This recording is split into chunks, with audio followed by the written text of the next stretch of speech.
डगर है मुश्किल कठिन सफर है, मगर मुसाफिर जगह नहीं है।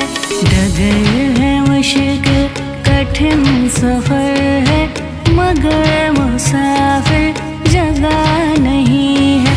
जो सोएगा बस वही खोएगा, जो सोएगा बस वही खोएगा, ये बात उसको पता नहीं है।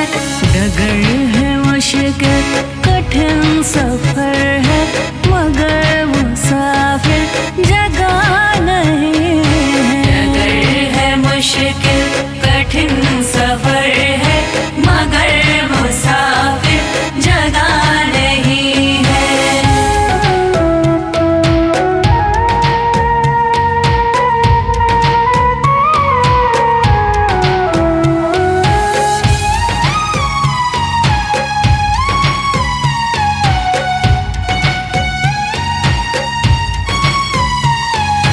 लगेंगे फल जब किसी वृक्ष में, वो पेड़ झुक जाएंगे स्वतः ही।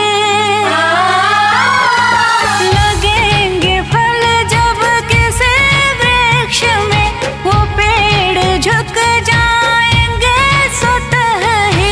अकड़ तने की बता रही है, अकड़ तने की बता रही है, अभी फल इसमें लगा नहीं है। डगर है मुश्किल कठिन सफर है, मगर मुसाफिर जगह नहीं है। डगर है मुश्किल कठिन सफर है, मगर मुसाफिर जगह नहीं है।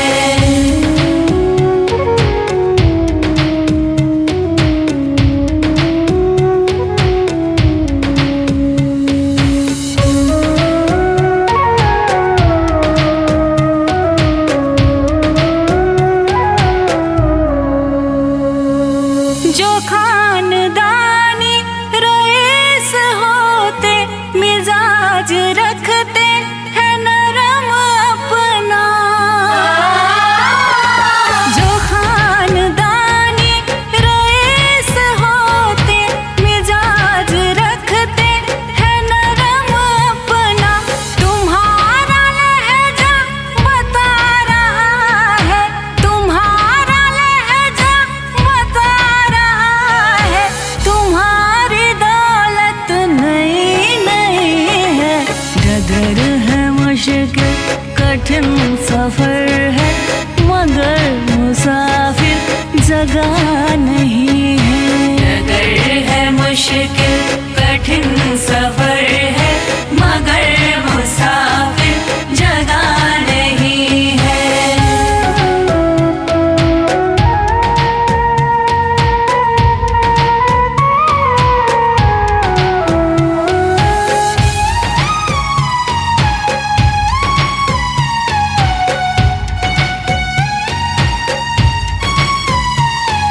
जरा सा कुदरत ने क्या नवाजा, किया के बैठे हो पहले शफ में।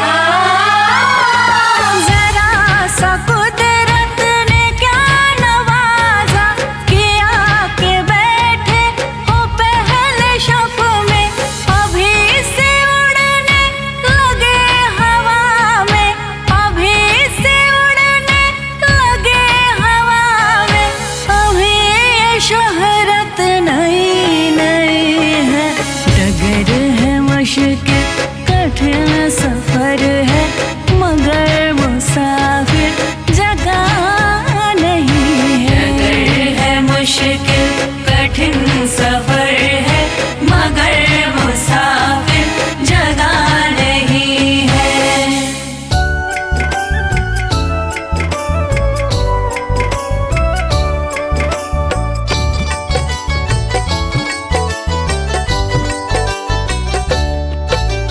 देख तेरे संसार की हालत क्या हो गई भगवान, कितना बदल गया इंसान, कितना बदल गया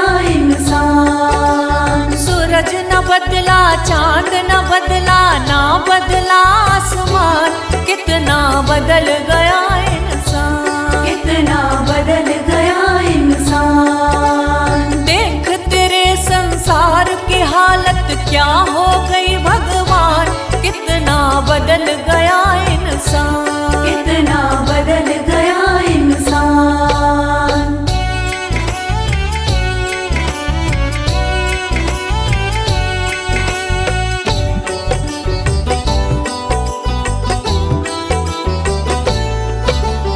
आया समय बड़ा बेढंगा, आज आदमी बना लफंगा, आज आदमी बना लफंगा।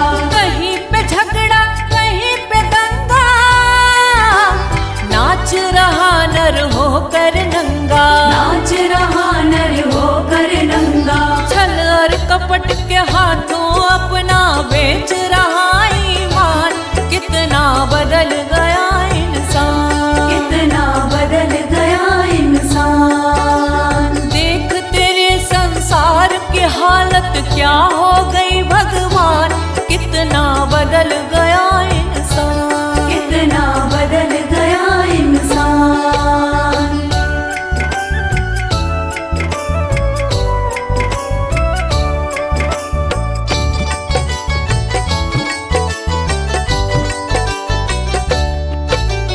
राम के भक्त रहीम के बंदे, रचते आज फरेब के फंदे, रचते आज फरेब के धंधे। कितने मक्कार ये अंधे, देख लिए इनके भी धंधे, देख लिए इनके भी धंधे।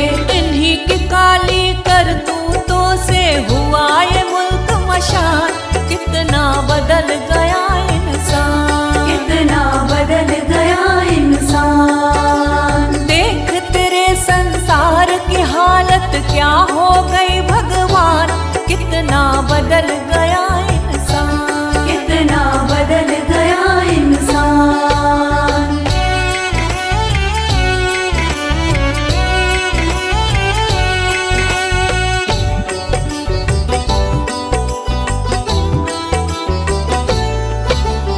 जो हम आपस में न झगड़ते, बने हुए क्यों खेल बिगड़ते, बने हुए क्यों खेल बिगड़ते। काहे लाखों घर ये उजड़ते, क्यों ये बच्चे माँ से बिछड़ते, क्यों ये बच्चे माँ से बिछड़ते। फूट फूट कर क्यों रोते ऋषि मुनियों के प्राण, कितना बदल गया इंसान, कितना बदल गया इंसान। देख तेरे संसार की हालत क्या हो गई भगवान, कितना बदल गया इंसान, कितना बदल गया इंसान।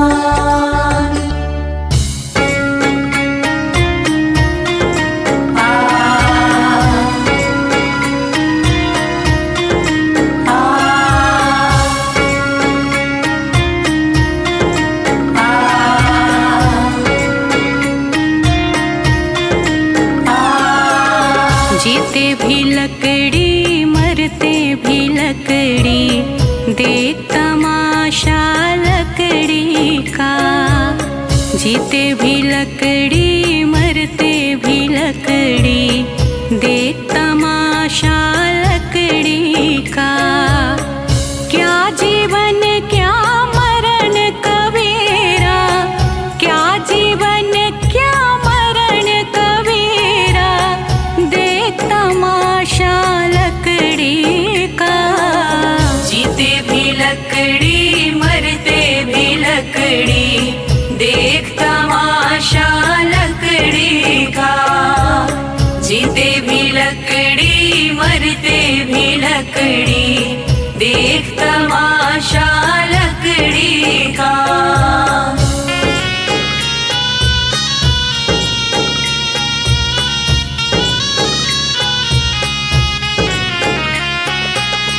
जिसमें तेरा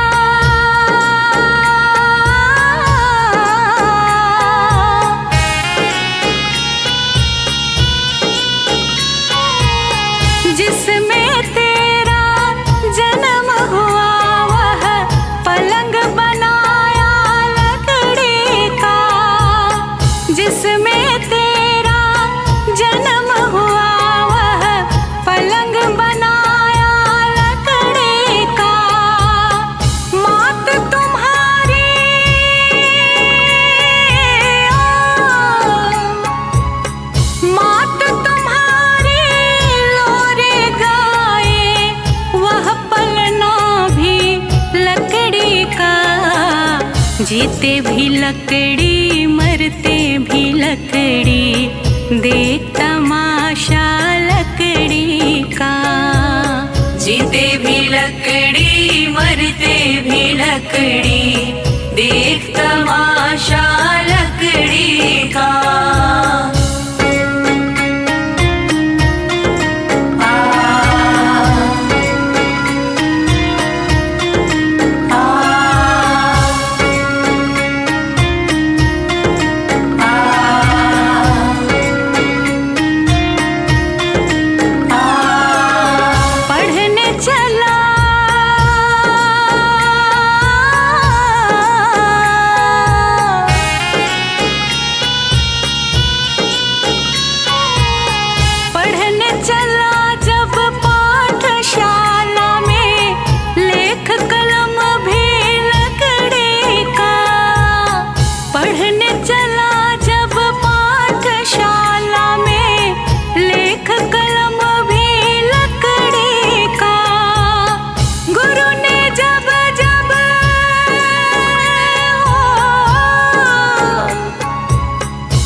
जीते भी लकड़ी मरते भी लकड़ी, देख तमाशा लकड़ी का।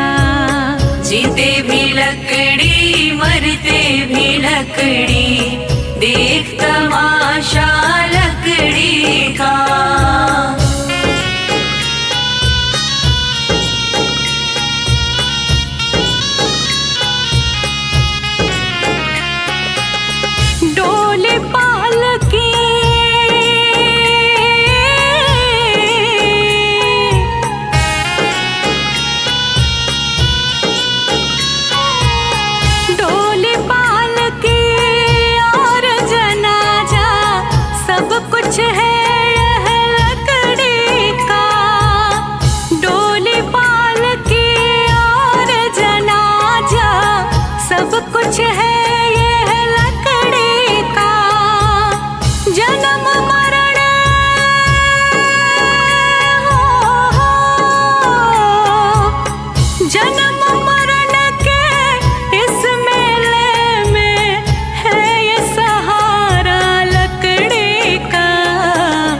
जीते भी लकड़ी मरते भी लकड़ी, देख तमाशा लकड़ी का। जीते भी लकड़ी मरते भी लकड़ी,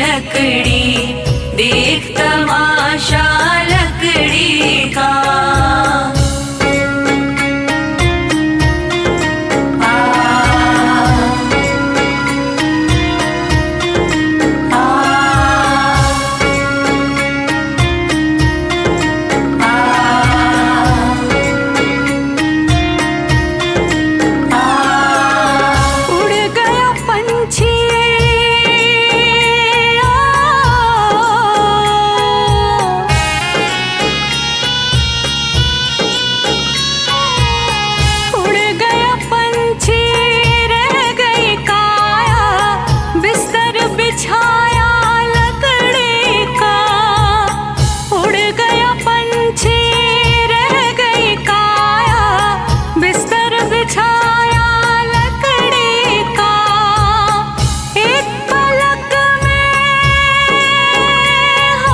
तमाशा लकड़ी का। जीते भी लकड़ी मरते भी लकड़ी, देख तमाशा लकड़ी का। जीते भी लकड़ी मरते भी लकड़ी, देख तमाशा लकड़ी का।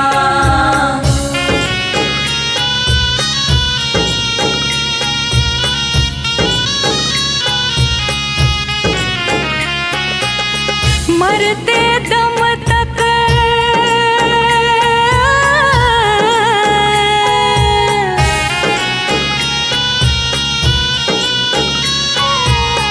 मरते दम तक मिटा नहीं भई झगड़ा झगड़े लकड़े का, मरते दम तक मिटा नहीं भैया।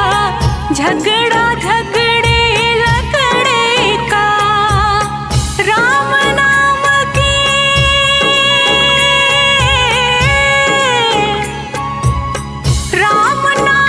की रटन लगाओ तो मिट जाए झगड़ा लकड़ी का।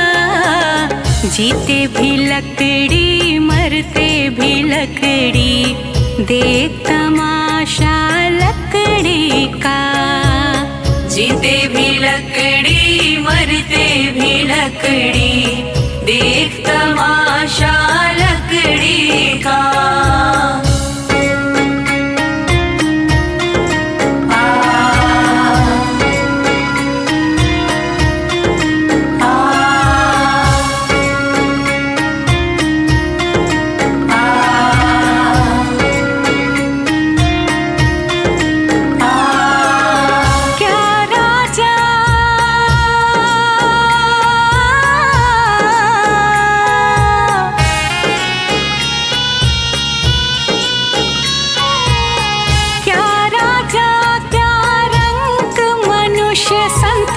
अंत सहारा लकड़ी का। क्या राजा क्या रंग मनुष्य संत, अंत सहारा लकड़ी का।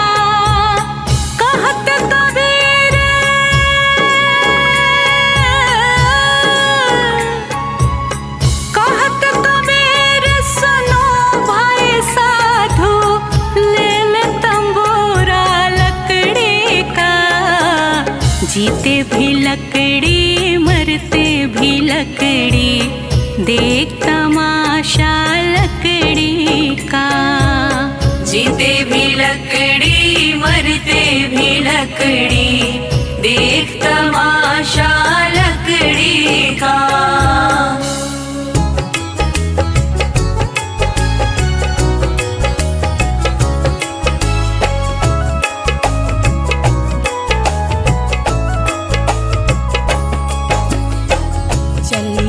रही है उम्र धीरे धीरे, चली जा रही है उम्र धीरे धीरे।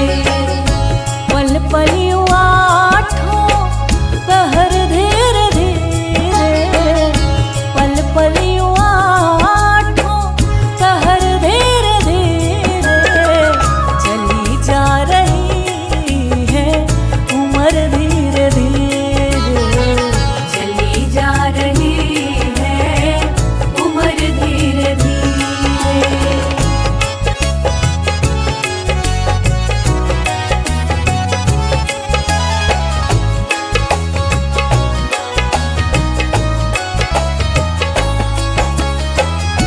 बचपन भी जाए जवानी भी जाए, बचपन भी जाए जवानी भी जाए।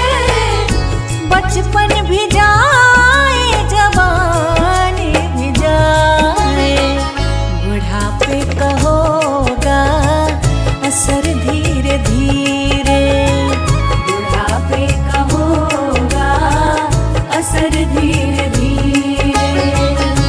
पल पल आठों पहर धीरे धीरे, पल पल आठों पहर धीरे धीरे।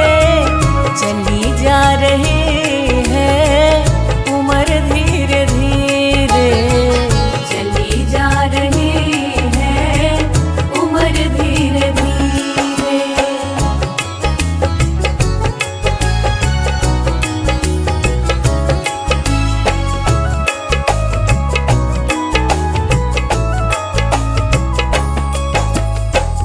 तेरे हाथ पाँव में बल ना रहेगा, तेरे हाथ पाँव में बल ना रहेगा। तेरे हाथ पाँव में बल ना रहेगा। झुकेगी तुम्हारी कमर धीरे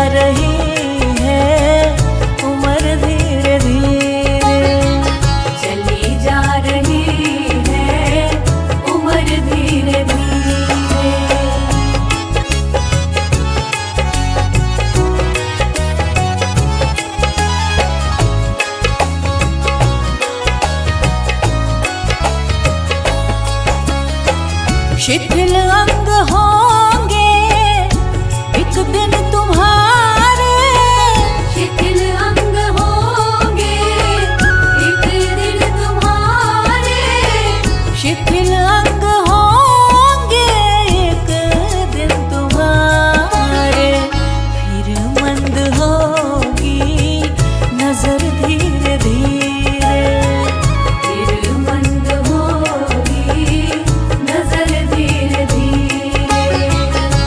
पल पल यूं आठों पहर धीरे धीरे, पल पल यूं आठों पहर धीरे धीरे।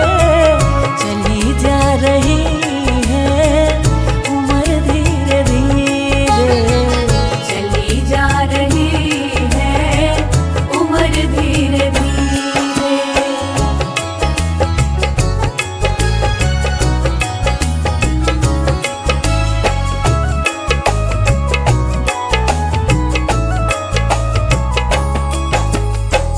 बुराई से मन को अपने हटा ले, बुराई से मन को अपने हटा ले, बुराई से मन को अपने हटा ले। सुधर जाए तेरा जीवन धीरे धीरे, सुधर जाए तेरा जीवन धीरे धीरे। पल पल यूं आठों पहर धीरे धीरे, पल पल यूं आठों पहर धीरे धीरे। चली जा रही है उम्र धीरे धीरे, चली जा रही है उम्र धीरे धीरे।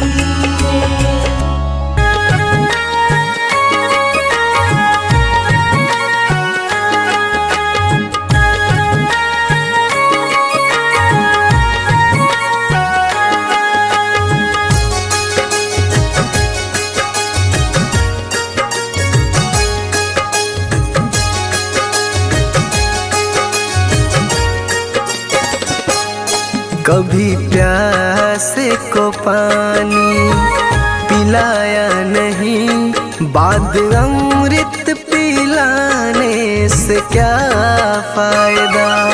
कभी गिरते हुए को उठाया नहीं, बाद आंसू बहाने से क्या फायदा।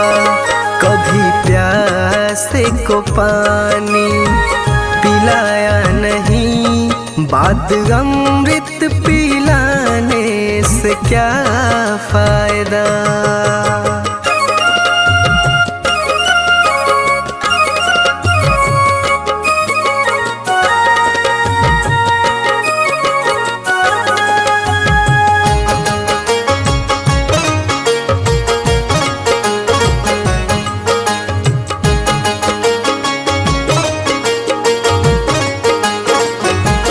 मैं तो मंदिर गया पूजा आरती की, पूजा करते हुए ये ख्याल आ गया।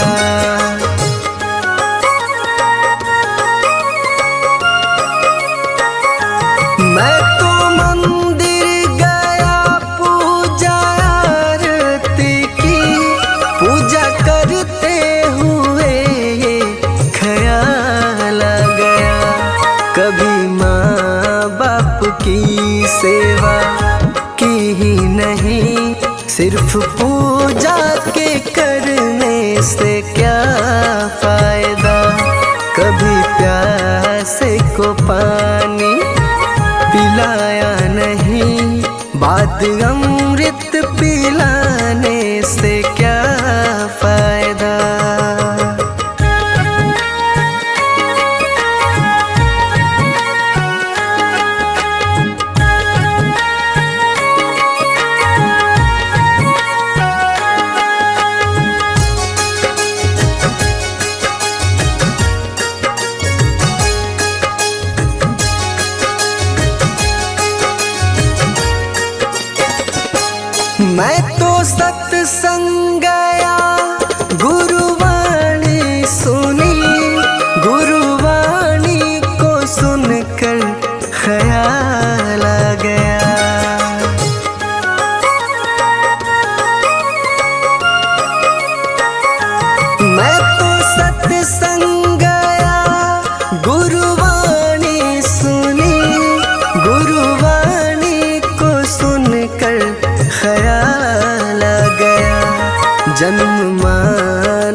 करी फिर मानो कहलाने से क्या फायदा।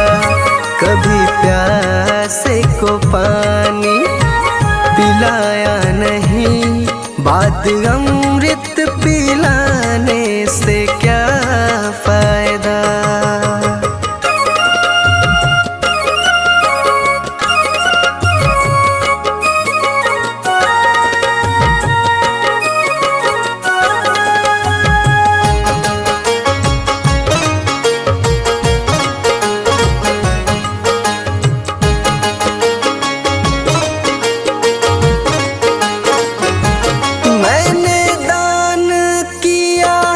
मैंने जप तप किया, दान करते हुए ये ख्याल आ गया।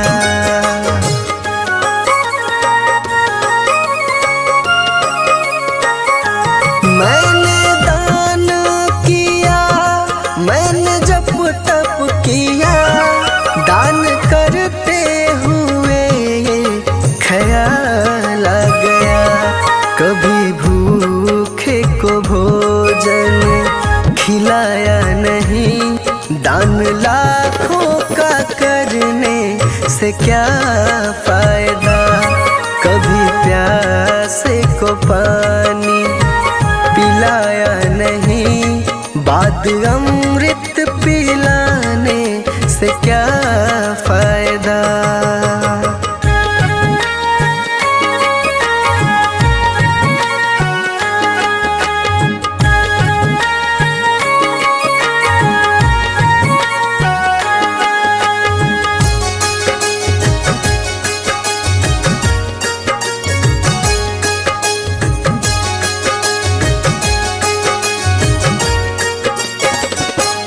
गंगा नहाने हरिद्वार काशी गया, गंगा नहाते ही मन में ख्याल आ गया।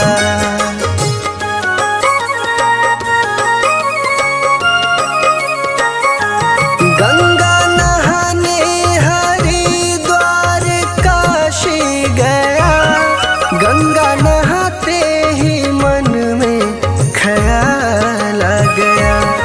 तन को धोया मगर मन को धोया नहीं, फिर गंगा नहाने से क्या फायदा।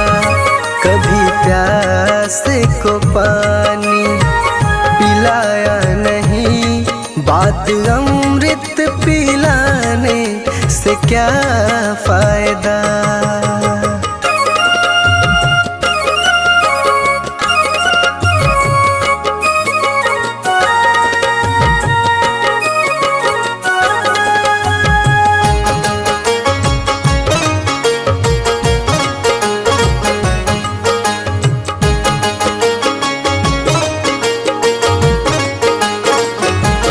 मैंने वेद पढ़े, मैंने शास्त्र पढ़े, शास्त्र पढ़ते हुए ये ख्याल आ गया।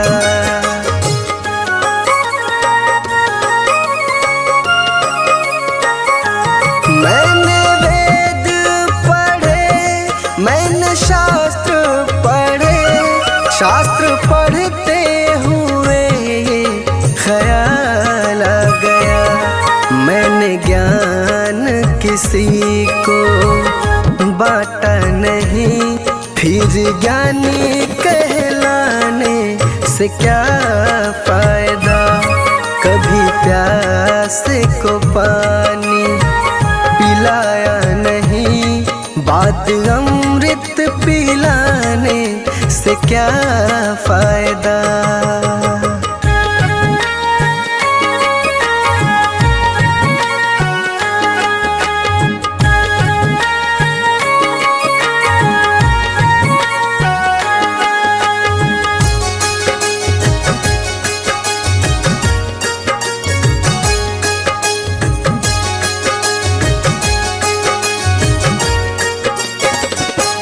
माँ पिता के चरणों में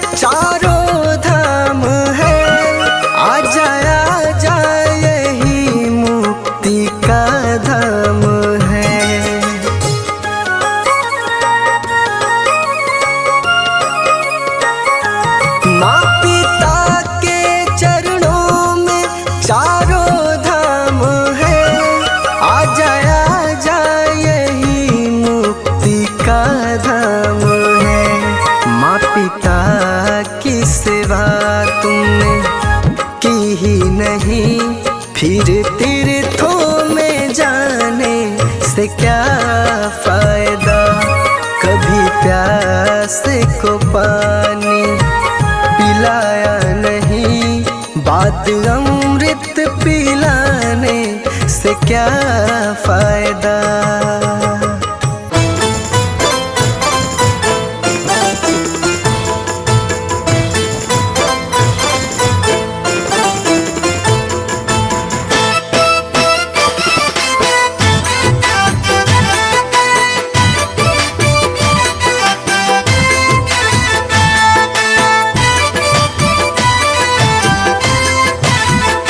जिंदगी एक किराए का घर है, जिंदगी एक किराए का घर है, जिंदगी एक किराए का घर है, एक न एक दिन बदलना पड़ेगा।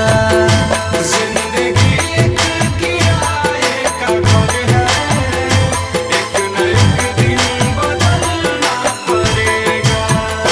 जिंदगी एक किराए का घर है, एक न एक दिन बदलना पड़ेगा। जिंदगी एक किराए का घर है, एक न एक दिन बदलना पड़ेगा।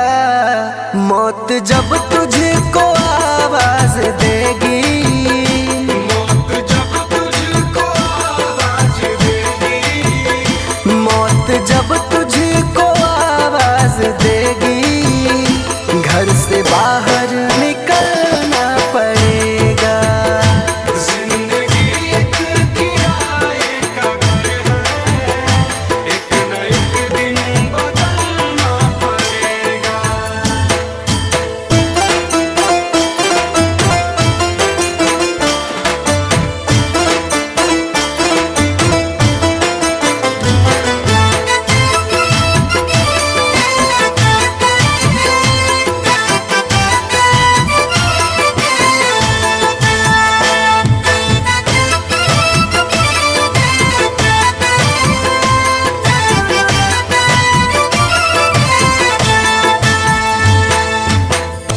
ढेर मिट्टी का हर आदमी है, बाद मरने के होना यही है। या जमीनों में तुरबत बनेगी, या जमीनों में तुरबत बनेगी, या जमीनों में तुरबत बनेगी, या चिताओं में जलना पड़ेगा। जिंदगी एक किराए का घर है, एक न एक दिन बदलना पड़ेगा।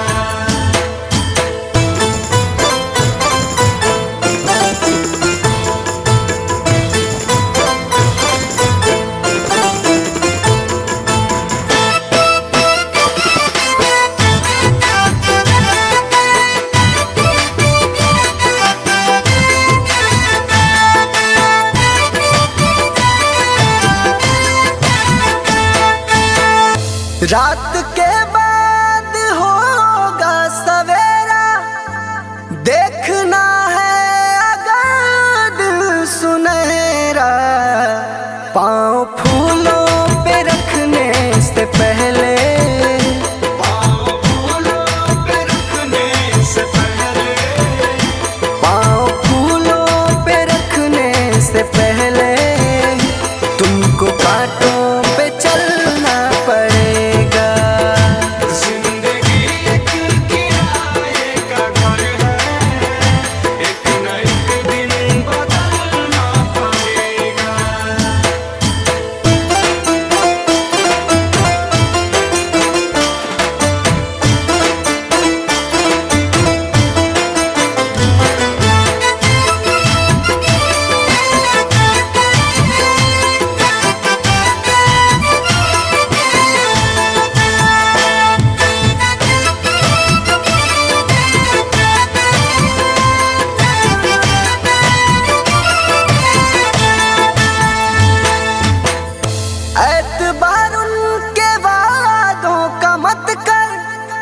वरना ऐ दिल मेरे जिंदगी भर तुझको भी मोमबत्ती की तरह, तुझको भी मोमबत्ती की तरह, तुझको भी मोमबत्ती की तरह कतरा कतरा पिघलना पड़ेगा।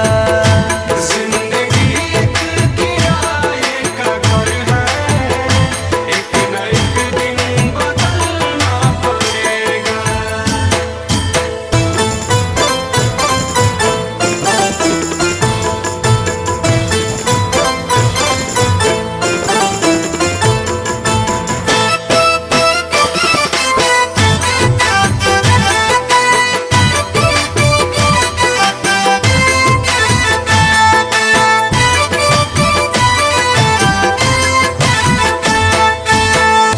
ये जवानी है पल भर का सपना, ढूंढ ले कोई महबूब अपना। ये जवानी अगर ढल गई तो, ये जवानी अगर ढल गई तो, ये जवानी अगर ढल गई तो उम्र भर हाथ मलना पड़ेगा। जिंदगी एक किराए का घर है, एक न एक दिन बदलना पड़ेगा। जय श्रीमन नारायण। देखिए इस जग में जो कोई भी आया है उसे एक न एक दिन तो जाना है। इसीलिए हमारे संत जन इस चेतावनी भजन द्वारा क्या संदेश देना चाहते हैं, आइए इस भजन के द्वारा सुनते हैं।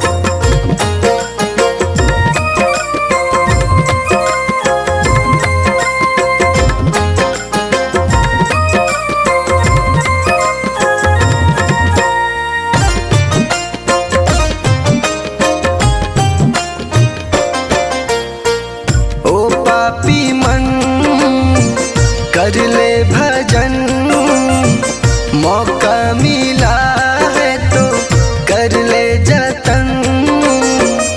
बाद में प्यारे पछताएगा जब पिंजरे से पंछी निकल जाएगा, जब पिंजरे से पंछी निकल जाएगा। पिंजरे से पंछी निकल जाएगा, जब पिंजरे से पंछी निकल जाएगा।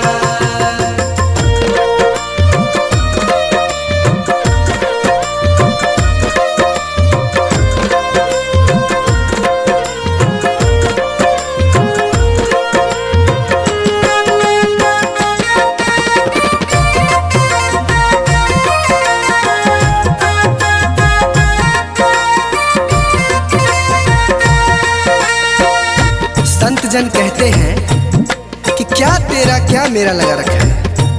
इस जग में ना कोई किसी का है, ना यहाँ पड़ी कोई चीज किसी का है। चार दिनों का है जग का मेला, कोई न साथी संगी अकेला। चार दिनों का है जग का मेला, कोई न साथी संगी अकेला। जैसा तू आया जग में वैसा ही तू जाएगा। मुट्ठी बांध के आया जग में, हाथ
घट में धर ले।